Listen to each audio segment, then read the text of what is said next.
eu tenho que cuidar que o Apocalipse não possa ser interpretado a partir de manchete de jornal. Tá. Porque se eu ficar com a manchete de jornal na mão, qualquer coisa que eu interpreto como a besta do Apocalipse. Eu posso falar que é o Macron, posso falar que é Trump, eu posso Elon falar que Musk. é Elon Musk, qualquer um é a besta do Apocalipse. Teve um autor dos anos 60 que dizia que a besta do Apocalipse era a televisão. Que as TVs antigas tinham aquelas duas anteninhas e parecia fala um que ela chifre. tinha 2 chifres, É. sabe? O que seria a besta do Apocalipse? Bom, os primeiros pais da igreja, os primeiros cristãos, ali depois do período apostólico, sempre interpretaram a besta do Apocalipse como sendo algo relacionado a Roma, ao Império Romano, que era o opressor da igreja naquela época, que era o que oprimia a igreja. Por exemplo, vou lembrar aqui o Irineu de Lyon. Irineu de Lyon, que foi discípulo de Policarpo, que foi discípulo de João, então ele estava bem perto ali da fonte apostólica. O Irineu de Lyon falava o seguinte, olha, o número 666, que alguns manuscritos até traduziam como 616, ele fala assim, o nome que dá isso aqui é Lateinos, em grego. Lateinos significa o império dos latinos, dos romanos. Sei. Então era alguma coisa ligada a Roma. Eles sabiam que tinha alguma coisa ligada com Roma. Roma era codinominada, né? De Babilônia. Ah, é? Tanto é que o Pedro, quando escreve a carta dele, ele fala assim, aos irmãos que estão na Babilônia. E na cultura judaica sempre chamava Roma pelo codinome de Babilônia, porque o maior opressor do povo de Israel no Antigo Testamento não foi o Egito, foi a Babilônia. De todos os opressores que Israel teve, aquele que mais trouxe traumas era a Babilônia. Entendi. Tanto é que quando você queria falar alguma coisa do mal, era a Babilônia. O mal vem do norte, que a Babilônia veio do norte. Mais do que a Assíria, mais do que os persas, mais do que Antíoco Epifânio, grego, todos foram opositores do povo de Deus. Sim. Os persas teve gente que opôs, o Antíoco Epifânio, mas assim, aquele que na época do Novo Testamento, todo mundo era a Babilônia. Você tem vários textos judaicos falando da Babilônia, mas é codificando Roma. Aí, depois desse período da patrística, você vê que a igreja entendeu também, através de Tomás de Aquino, que Roma poderia ser uma forma de trazer o anticristo para a igreja. Isso está na Suma Teológica de Tomás de Aquino. Quando você vai para a Reforma Protestante, de maneira unânime, Lutero, Calvínio, Zwinglio, todos entendiam que o anticristo era o papado. Ah, é? E de maneira assim, bem politicamente incorreta. Você entendeu? O papado e acabou. É lógico, a explicação que muitos teólogos católicos dão hoje é o seguinte, é porque os primeiros protestantes ali, a partir de 1517 com Lutero, como eles eram oprimidos pela igreja, eles tinham que dar um nome para o inimigo. Claro. Então, psicologicamente, detonavam com a igreja, né? Mas hoje a gente não está mais assim tudo. Hoje, então, o que acontece? Muitos teólogos, já para numa ideia mais de estabelecer a paz, não falam mais que o papado seria o anticristo. E você tem alguns autores, como, por exemplo, no século XVI, você tem o Francisco Rivera, que foi um padre católico dominicano, o Francisco Rivera, e tem o Luiz Salazar, os dois são da mesma época. Para tirar esse foco protestante de que o papado seria o anticristo, criaram o método preterista. O anticristo é Nero. Entendi. Ponto. Não tem nada de papa. É o Nero. E depois muitos teólogos protestantes alemães acabaram bebendo na mesma fonte, aí o papado passou a ser Nero. Depois os futuristas começaram a falar, não, o anticristo, na época da Guerra Fria, que começou o dispensacionalismo, o anticristo é a Rússia e a União Soviética, que tinha que demonizar os russos. O comunismo. Agora eu estou falando que a Rússia é com a China, né? Outros grupos minoritários, como as Testemunhas de Jeová, por exemplo, vão dizer que era a ONU.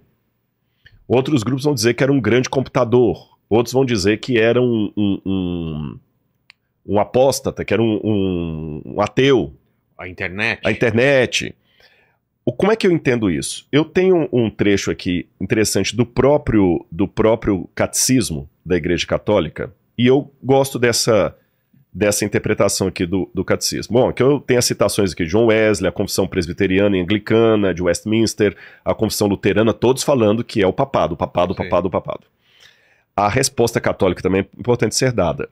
Os católicos dizem, o anticristo não pode ser o Papa, porque na carta de João é dito que o anticristo nega que Jesus veio em carne. Entendi.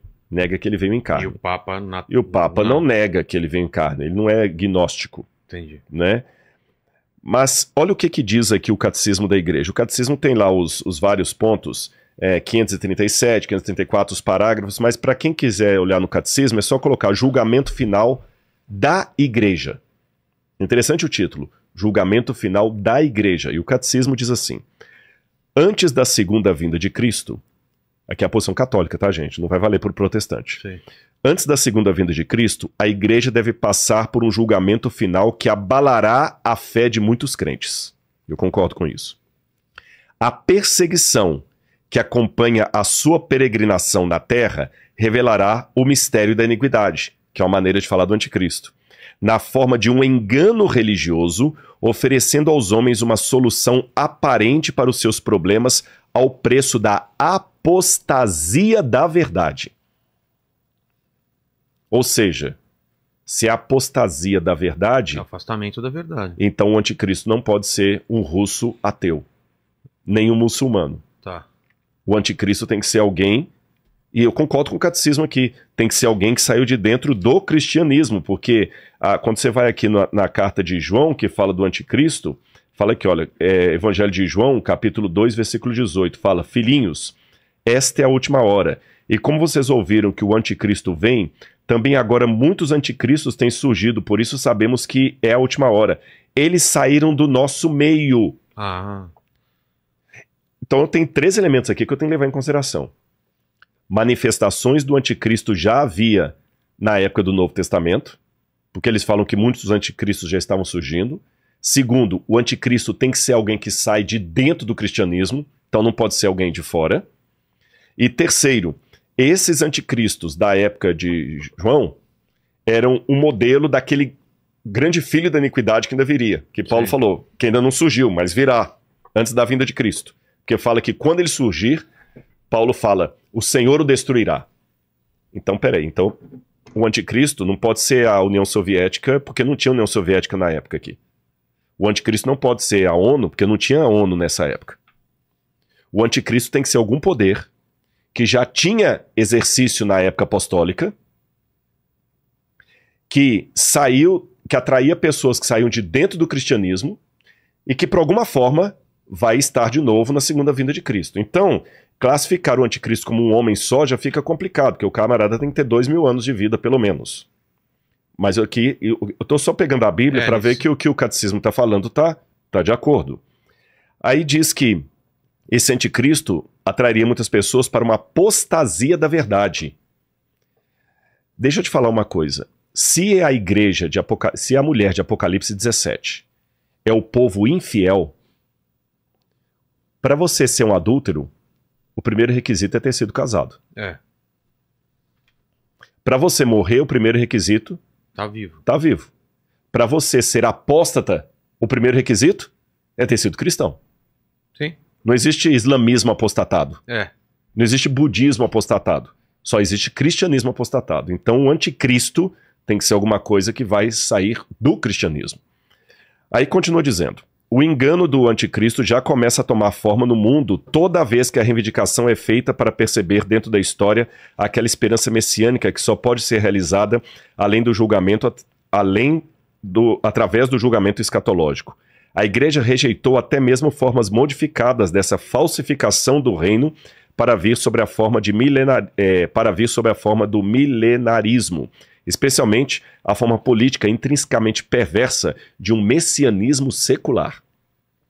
A igreja entrará na glória do reino somente através dessa Páscoa final, quando ela seguirá o seu Senhor em sua morte e ressurreição. Então, o catecismo, nesse ponto, concorda com a minha ideia pós-tribulacionista. Sim. A igreja enfrentará uma perseguição. Mas essa perseguição não virá de fora. Virá de alguém de dentro da igreja, que apostatará da verdade, levará muitas pessoas à apostasia. Mas quem seria essa pessoa que, de certa forma, já tinha ação na época dos apóstolos e vai ter na volta de Jesus? Aí eu termino com o Apocalipse 17 explicando. Vamos voltar para o capítulo 17. João viu a mulher montada na besta e ficou assustado com o que ele viu. Aí olha o que diz a continuidade. Capítulo 17, verso 7. O anjo, porém, me disse, por que você ficou admirado? Eu vou lhe mostrar, eu vou lhe explicar o mistério da mulher e da besta que tem as 7 cabeças e os 10 chifres que levam a mulher.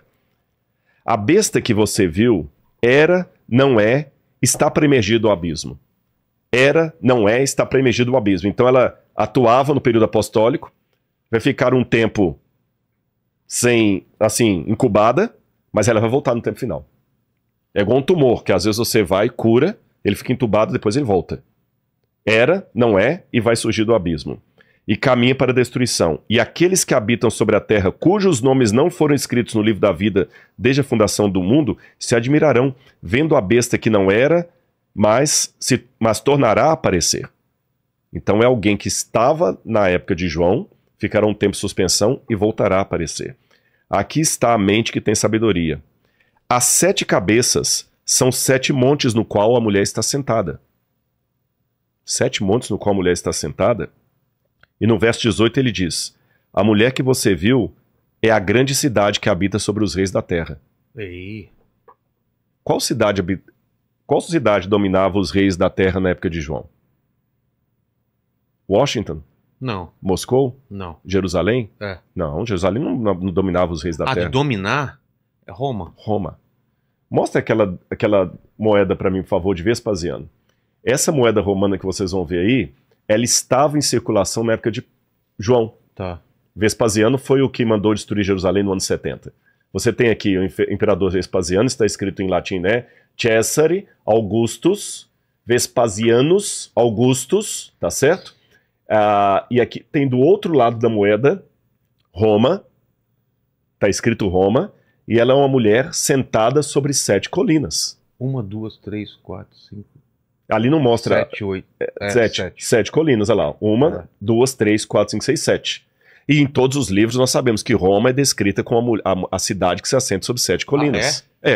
Isso é ponto, todo historiador sabe. Então, ele já está falando, a mulher foi uma mistura do povo de Deus com Roma.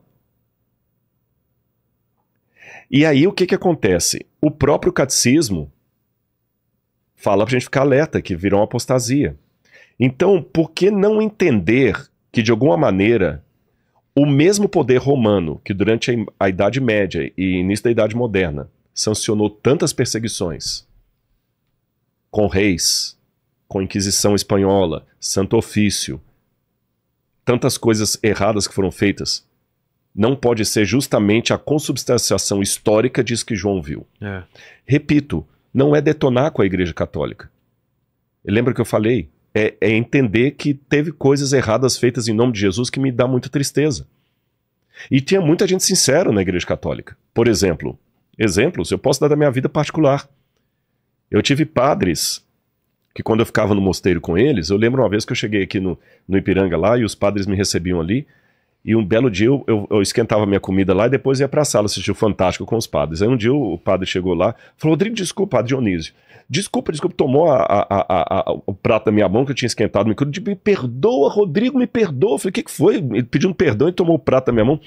A gente esqueceu que você vinha hoje e a cozinheira colocou toicinho no feijão. Nos perdoe. Eu vou fazer um omelete para você. Poxa, esse homem honrou minha fé. Ele não tem problema com carne de porco. Eu que não como carne de porco. Eu vou falar que esse padre não é de Jesus? Poxa. Eu vejo uma vida de Madre Teresa de Calcutá, Irmã Dulce, para falar aqui do Brasil, essas mulheres não andavam com Jesus? Ai de mim, quem sou eu? E os crimes que houve dentro da Igreja Católica? Também houve crimes dentro do mundo protestante, dentro da Igreja Adventista. Eu tenho que lamentar isso e ver que o Apocalipse previu que essa união aconteceria. E quer ver mais onde é que a união aconteceria?